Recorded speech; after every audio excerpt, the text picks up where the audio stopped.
Bank vault में 20 ton वजनी दरवाजा, जबकि इसकी दीवारों में भी लोहा लगा हुआ था।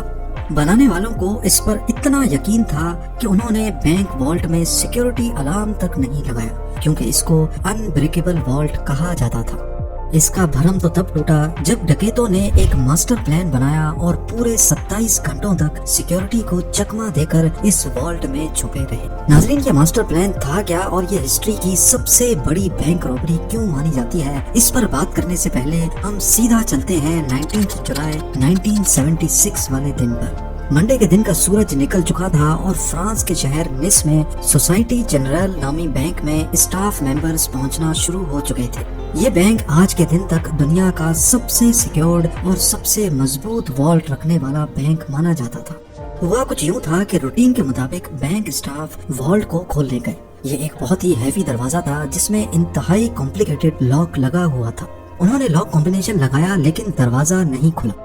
अब यहाँ ये जानना जरूरी है कि ये दरवाजा पहले भी कई बार मसला कर चुका था, क्योंकि इसका वजन करीब 20 टन था। इसी वजह से अक्सर औकात ये फंस जाया करता था।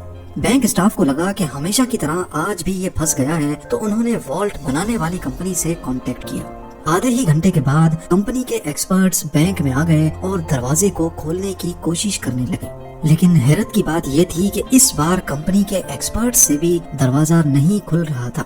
उन्होंने कई मर्तबा अटेम्प्ट्स किए, लेकिन ये दरवाजा किसी सूरत खुलने को तैयार नहीं था। बात अब सीरियस होती जा रही थी, क्योंकि कस्टमर्स की लाइन लगी थी और ये अब बैंक की इज्जत का सवाल था। आखिरकार 3 घंटों के बाद उन्होंने फैसला किया कि वॉल्ट की दीवार में ड्रिल करके सुराख करके देखा जाए कि आखिर दरवाजे में ऐसी क्या चीज फंसी है। वॉल्ट के दरवाजे पर किसी फोर्स्ड एंट्री के निशानात भी नहीं थे और इसकी चारों दीवारों पर भी किसी किस्म के निशानात नहीं पाए गए। हैवी ड्यूटी ड्रिल मशीन से सुराख करके जब अंदर झांका गया तो क्या देखते हैं कि वॉल्ट के दरवाजे को अंदर से किसी ने वेल्ड करके बंद किया हुआ है। ये मंजर देखकर इस पर यकीन लाना काफी मुश्किल था, क्योंकि वॉल्ट में जाने का सिर्फ एक ही रास्ता था।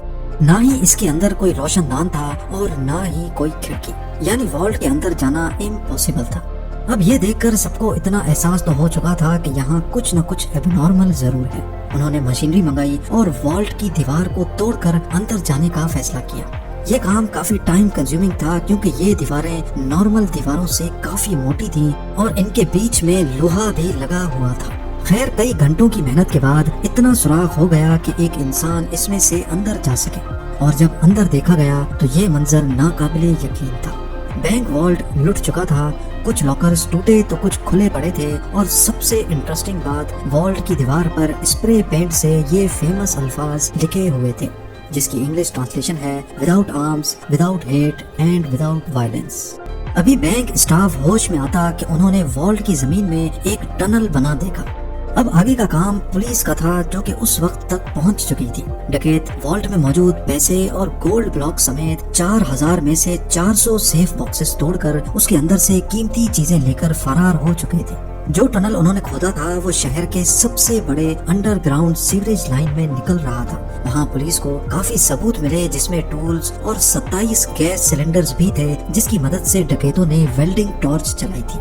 न सिर्फ इतना, बल्कि सीवरेज लाइन में ताज़ा हवा के लिए वेंटिलेशन इक्विपमेंट और करीब 1 किलोमीटर लंबी इलेक्ट्रिकल केबल भी पाई गई। ये लूट $20 मिलियन से भी ज्यादा की थी, जिसकी आज कुल मालियत $110 मिलियन या फिर 900 करोड़ रुपयों के बराबर बनती है। ये न सिर्फ सेंचुरी की सबसे बड़ी बैंक हाइस्ट थी, बल्कि इस पुलिस इन्वेस्टिगेशन को भी फ्रांस की सबसे बड़ी इन्वेस्टिगेशन का दर्जा हासिल है।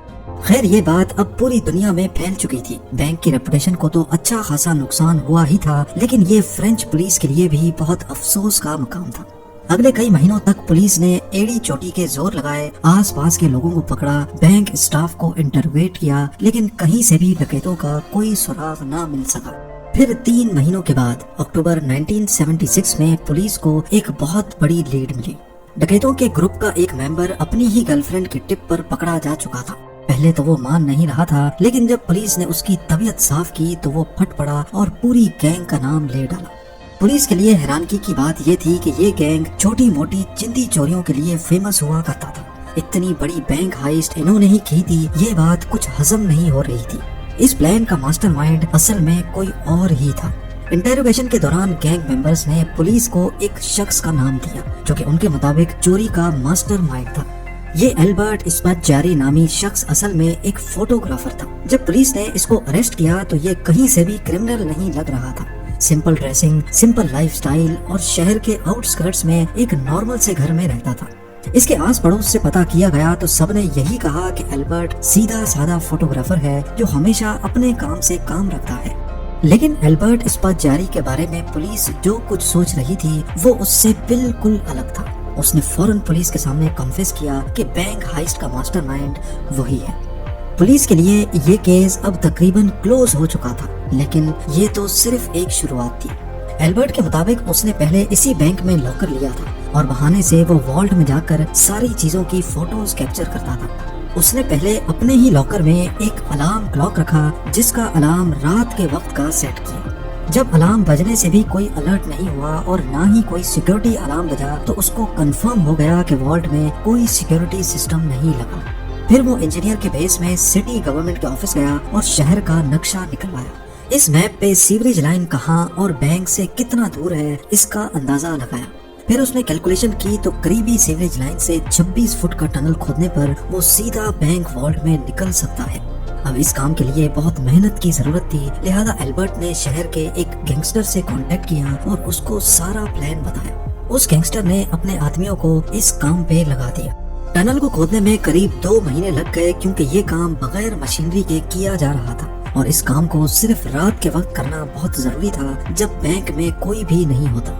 इस दौरान एल्बर्ट अपनी पूरी कोशिश कर रहा था कि सीवरेज लाइन के ऊपर रोड तक भी किसी को आवाज ना जाए। फिर 18 जुलाई सैटरडे और संडे वाली रात को वो वॉल्ट में फाइनली दाखिल हो गए। अगले 27 घंटों तक उन्होंने बड़े सुकून से लूट मार की, जिसके दौरान उन्होंने वहाँ लंच भी किया और डिनर भी, और जाते जाते ये फेमस अल्फाज लिख कर चले गए। पुलिस ने एल्बर्ट को कोर्ट में पेश किया जहां उसने जज के सामने भी अपना जुर्म कबूल कर लिया। उसने इंटेरोगेशन के दौरान अपने प्लान का एविडेंस और लूटी गई रकम की डिटेल्स एक पेपर पे कोड वर्ड में लिखी थी। उसका कहना था कि ये एविडेंस वो सिर्फ जज को ही देगा और सिर्फ जज ही इस कोड वर्ड को पढ़ सकेगा।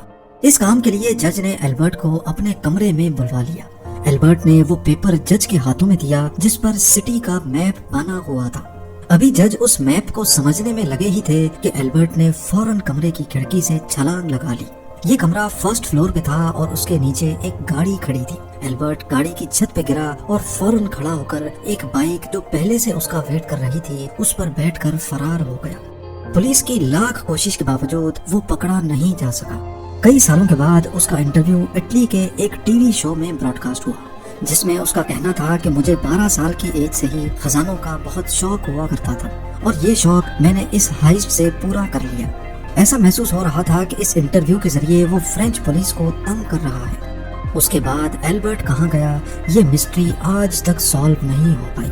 1989 में एल्बर्ट स्पाच्चारी की मौत हो गई। उसकी माँ का कहना था कि एल्बर्ट की डेड बॉडी को उसके घर के बाहर कोई रख गया है।